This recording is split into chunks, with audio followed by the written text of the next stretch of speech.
and has a grocery store that looks like it's straight out of The Walking Dead. There's nothing left on the shelves except for the vegan section. And even in a natural disaster, people would rather die than eat fake meat foods, fake meat substitutes. What I'm going to share with you today is absolutely crazy, and I was shocked to hear about this. But wait till you hear about the story. They're trying to pass this bill that basically tags livestock for a reason that they say is just for the environment, it's to protect the animals from disease. But there's actually another motivation to this that you've got to hear the story. And today we have John Moody, who's a homesteader. He knows a lot about it. He's personally experienced this area for years. So I brought him on to kind of explain to us what is going on, because it involves you and I, and because it involves our food. So welcome, John. Thanks for being on here. Hey, good morning. Good morning, John.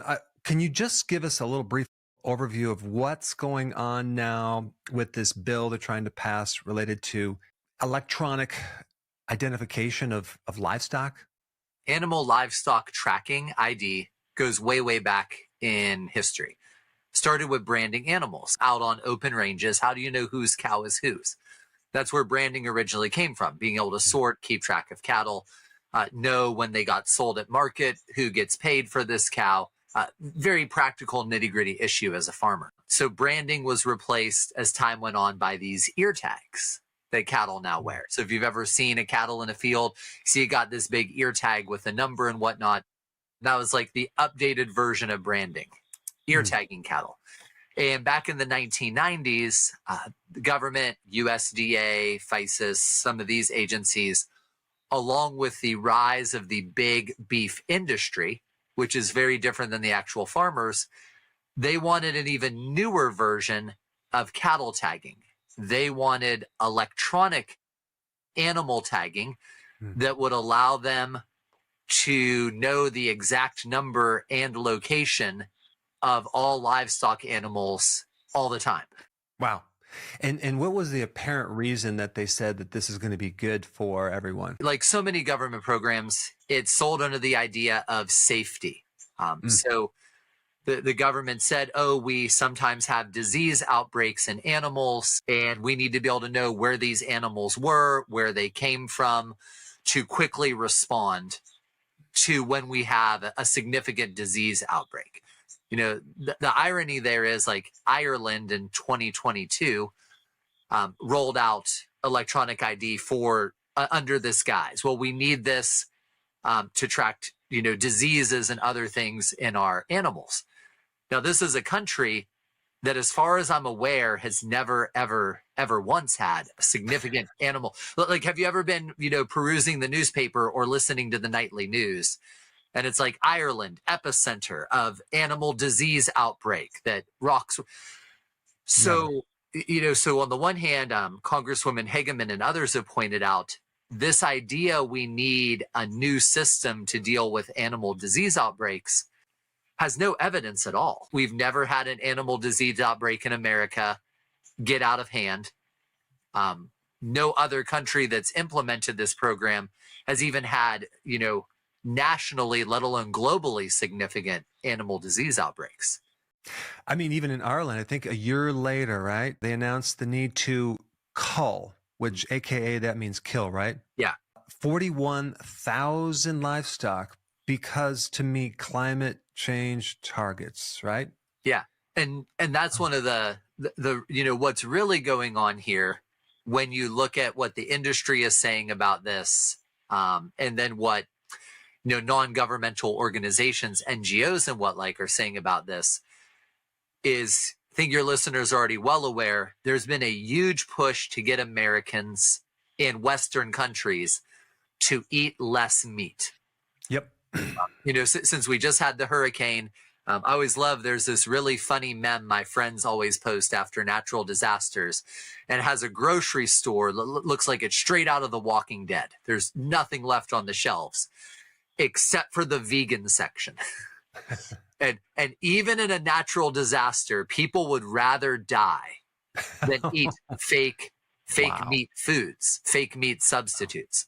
The World Economic Forum, the World Health Organization, the United Nations. Listeners can easily go look up their push to get people to eat less meat. Yep.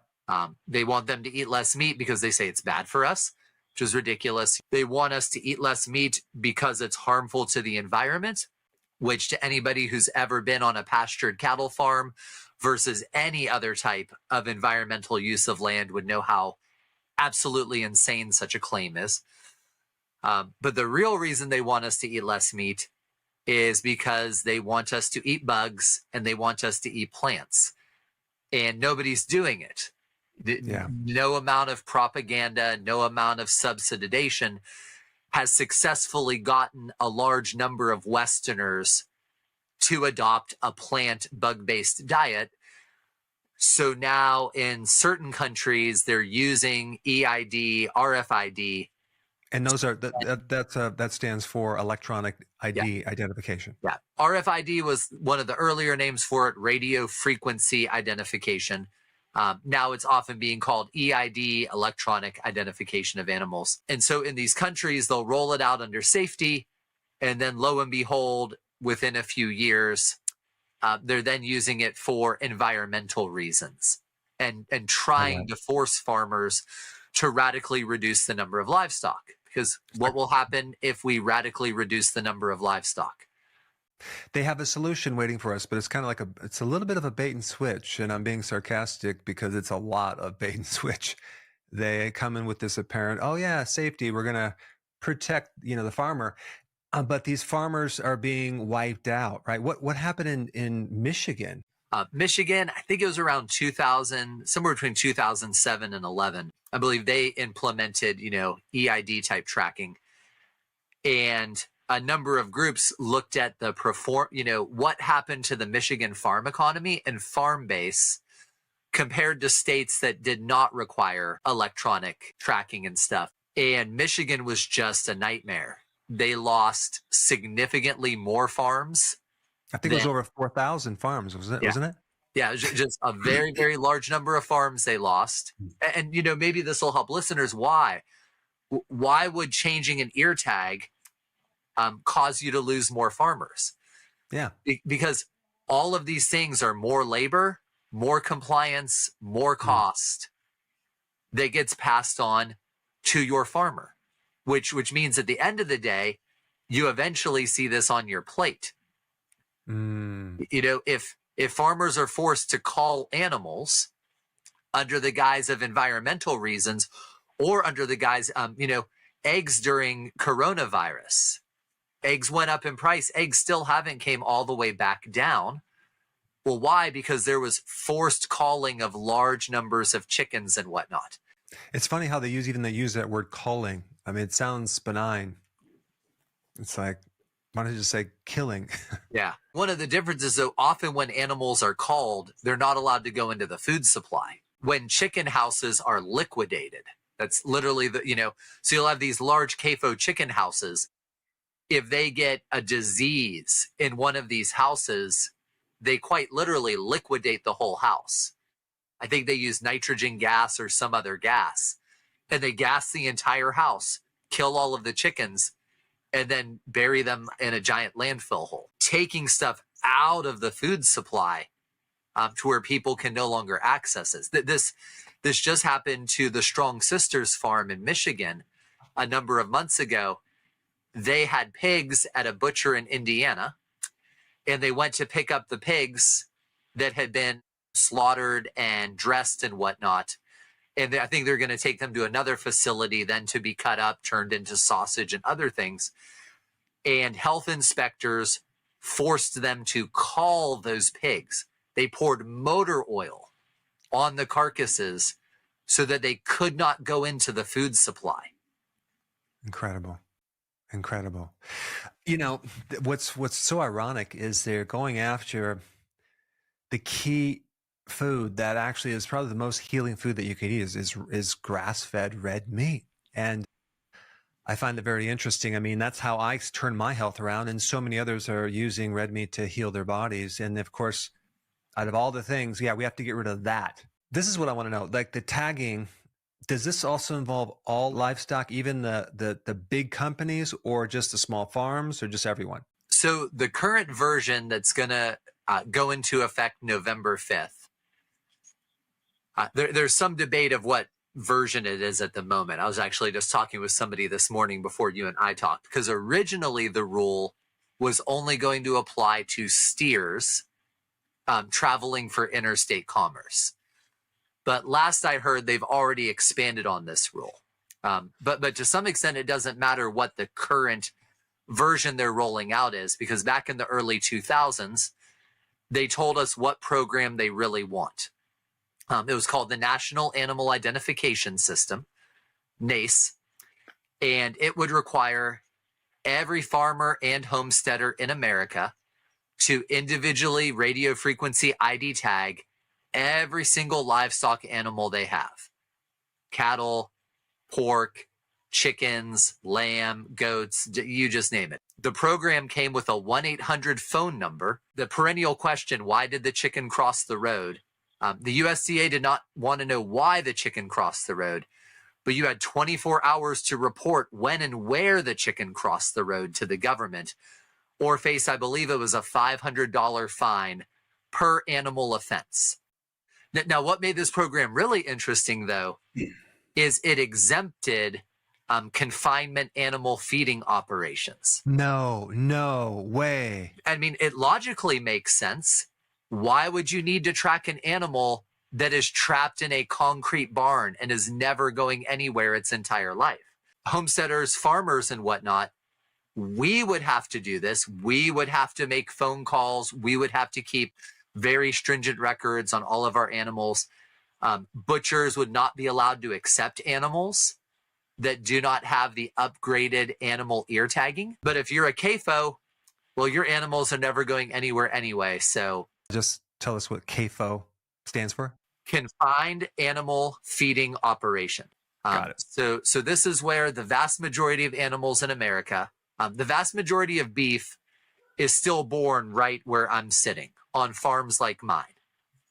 So the vast majority of beef in America starts somewhere like this, but then they're sold at auctions, which that'd be a whole nother story for your listeners, the broken beef auction system, where you go to the auction house and there's 200, 300 sellers, and guess how many buyers show up to buy cattle? How many? One or two. Because why would the 4 or 5 big beef companies bid against each other? Why would they give farmers more money when, hey, you go to that auction, Tim, and Jeff, you go to this other auction, and we'll never be bidding against each other? Wow.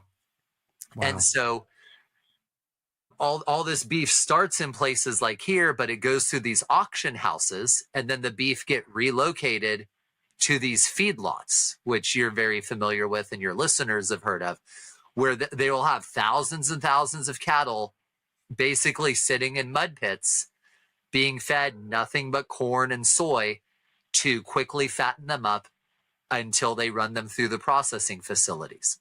Yeah. Pigs and chickens, though, are often raised their entire lives in enclosed barn structures. So animal housing units and other things, as they're called. In China, I want to say they were building something like 100,000 pig confinement farming operation. It's like the size of a small city, this building that's going to house, over 10,000 sows alone, and then all of the piglets. Terrible.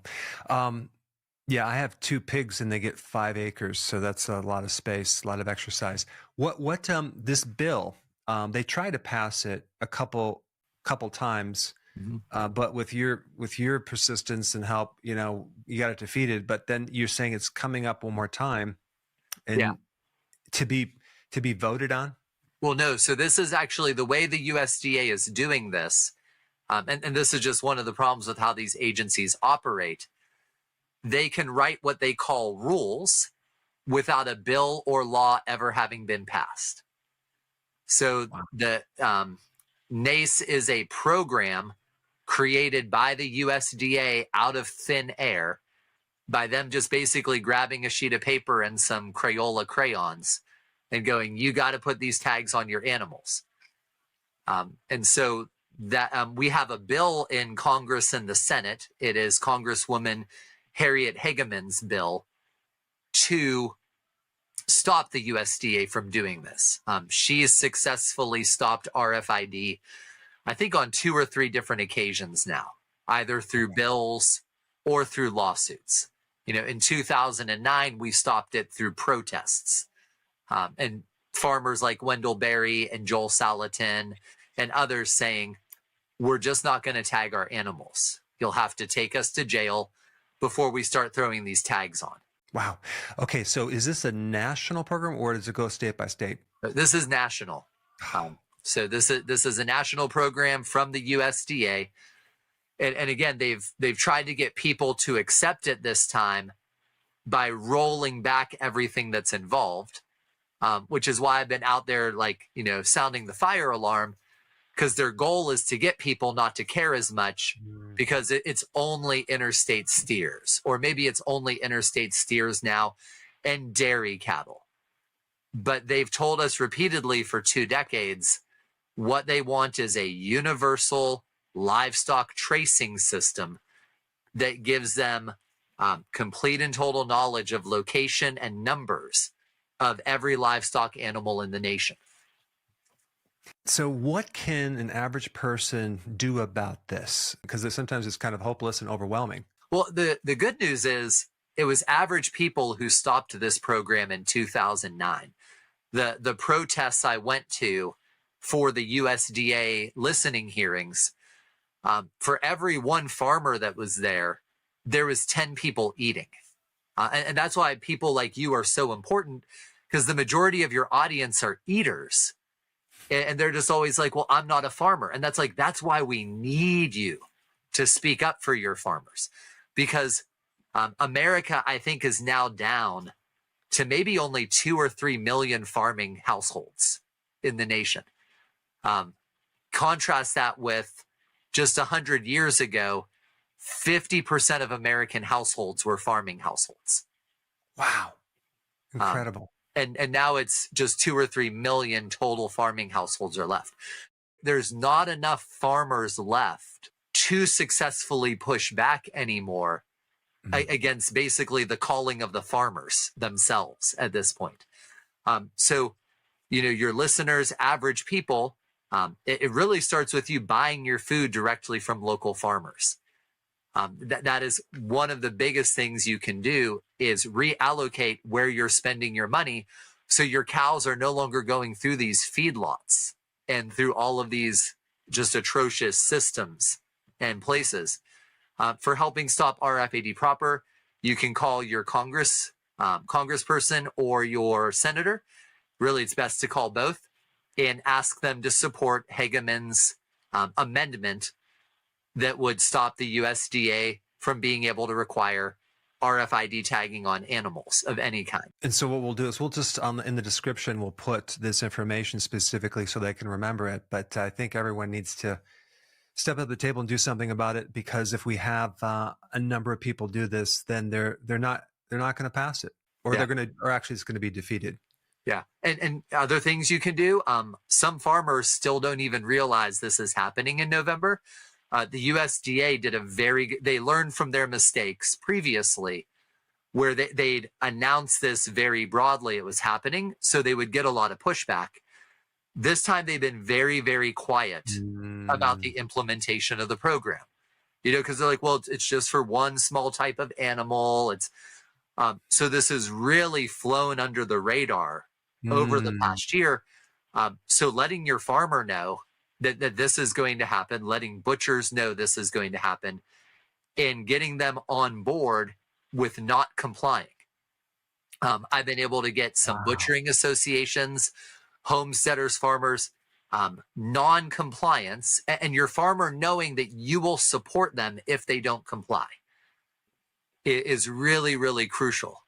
Years ago when my buying club was raided, one of the reasons I was willing to stand up to my state health department to protect people's access to food in Kentucky is I had people who said to me, if you will fight for this, Even if it means you're going to jail, we'll make sure your wife and kids are taken care of while this happens. Wow.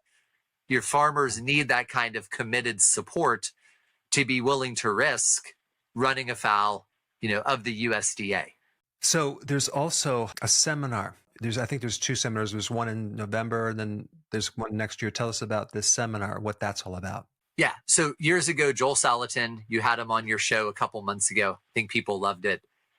Joel approached me about starting a conference to organize pushback against all of this regulation that makes accessing real food so hard and so expensive. And we named it the Rogue Food Conference. And our next one is in November. November, I think it's 8th and 9th in Dallas, Fort Worth. It's actually on the Fort Worth side, kind of northwest side of the Dallas, Fort Worth area at Met Church, beautiful location. And the theme is going to be come and tag it. And so the theme is people coming together to work together, not just to stop RFID, but to really remind the government that we get to decide what we eat and who it comes from. Years ago, there was a lawsuit that was filed against the federal government over the interstate ban on the sale of raw milk. So there's supposedly an interstate ban on transporting raw milk across state lines for sale. No law was ever passed for this, by the way. This is once again some government agency, some government bureaucrat grabbing colored pencils and making law out of thin air. Some people sued over this interstate ban on the sale of raw milk. The government's response to this lawsuit is startling if you've never seen it. I'll send it to you afterwards because you might want to just read it to your listeners sometimes. But in this response, they say things like, there is no fundamental right to choose what you eat or what you feed your family. There is no fundamental right to food. They basically, they went point by point basically to saying, we're the final arbiter of what food is, and we're the final decider of who you can get food from. Wow, that's totally 100,000% insane. That is crazy. I'll have to put the link down below so people can read that. And also, we'll put the link for this seminar in November. Yep. Is it October or November? November 8th and 9th, Dallas, Fort Worth. So Rogue Food Conference, come and tag it. And then we're going to be down in Florida in March, doing a Rogue Health and Wellness in Florida for people who need some vitamin D come deep winter. Yeah. So, and then just as a side note, I just think this is fascinating. Tell the listeners what happened to you. You got raided, and how you overcame that raid. Yeah. So it was Memorial Day weekend, 2011. This was at the height of the government shutting down raw milk farmers, local food buying clubs, basically anybody who was a little too successful at local food. The government went on a decades-long rampage trying to shut them down, put them in jail, fine them out of existence. So you can go on YouTube, see the video footage of Rawsome Food Co-op in California. So this is like total hippie California people. And all of these police and SWAT people are running through Rawsome Co-op with guns drawn as if the hippies and the kale are going to shoot back. Right. Just totally absurd things. So we were raided and served cease and desist and quarantine orders Memorial Day weekend, 2011. Up until that point, pretty much everybody who'd been raided or faced the government had been shut down or lost. And we were just really, really fortunate that all of my buying club members, almost like 90% of the members, were all willing to go to jail with me. Wow. And so my strategy for beating the Kentucky Health Department was pretty simple. I look really bad in prison stripes. And so if I'm going to jail, I'm going to jail with friends. And so I took 2 sheets of paper. On one sheet of paper, I typed up the pertinent sections of the Kentucky State Constitution. And then on the second sheet of paper, I put a simple line at the top, and it said, I, the undersigned, in accord with my God-given and Kentucky constitutional rights, am taking my milk from my cows. And if anyone at the Kentucky State Department of Health would like to talk with me about this, they can reach me at the name and phone number below. I put these 2 sheets of paper right next to the cease and desist and quarantine orders, because I wanted people to see, like the cease and desist and quarantine orders are real credible threats. It was something like a minimum of 30 to 90 days in jail for breaking a cease and desist and quarantine order, a minimum of $5,000 to $10,000 in fines. So I didn't want to dupe people into doing this. I wanted them to fully know, like, if you sign this with me, this is what they're threatening us over milk. So I put the cease and desist and quarantine orders. I put these sheets of paper, and we had like 90% of our members choose to break the quarantine and take their milk anyway. Wow, what happened? So then I went on a media campaign to make the Kentucky Health Department look really, really bad. Because like I live in Kentucky. I always joke, in Kentucky, like roughly 80% of all smokers of America who are left smoking still live in Kentucky, and 100% of them seem to live in my county. We have a gas station just up the road from my farm, and it almost seems like a lot of my neighbors exclusively eat breakfast, lunch, and dinner out of that gas station diner. You look at the data on health, especially in Kentucky and these southern central states, it's terrifying. So I would go on radio shows and other places, and I'd just be like, I don't understand why the health department is spending all of this energy on people who are desperately trying to be healthy, desperately trying to raise healthy families, while Kentucky literally has a smoking, opioid, obesity, diabetes, heart disease, cancer epidemic. And so I just asked this question to get people thinking about, like, why does the government spend an inordinate amount of time and money trying to make it so hard for people to access healthy food? Right. It's like, it's almost as if they want to make us sick. And again, I'm being very sarcastic. What was the final thing of that story? What happened? Yeah. So it took about a week, but on Wednesday night or Thursday morning, I started to get emails from some of my buying club members where they were forwarding something from the health department. And the health department never said they did something wrong. They never apologized. But the email basically said that there had been a misunderstanding. Because sending people to a private buying club where people are merely picking up food from local farmers and threatening them all with fines and jail is just a misunderstanding. But they completely walked away. And the best news for us has been, ever since that, that's 13 years ago now, unless a farmer in Kentucky does something really silly, like tries to sell raw milk on Craigslist or Facebook Marketplace, the Kentucky Health Department has left raw milk alone in our state. Raw milk has been allowed to thrive because a bunch of good people up in Louisville, just like moms with babies and dads who are plumbers and doctors and professors and accountants, they were willing just to sign a single sheet of paper and see if the government would come and take it.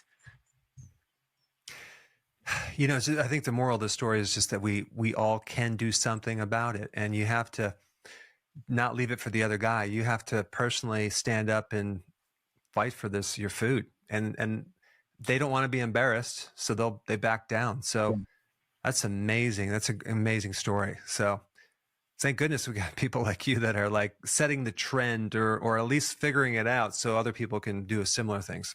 Yeah. Well, and again, like I'm only not in jail because my members agreed with me that I'm the sole arbiter of who gets to decide what my family eats and where it comes from.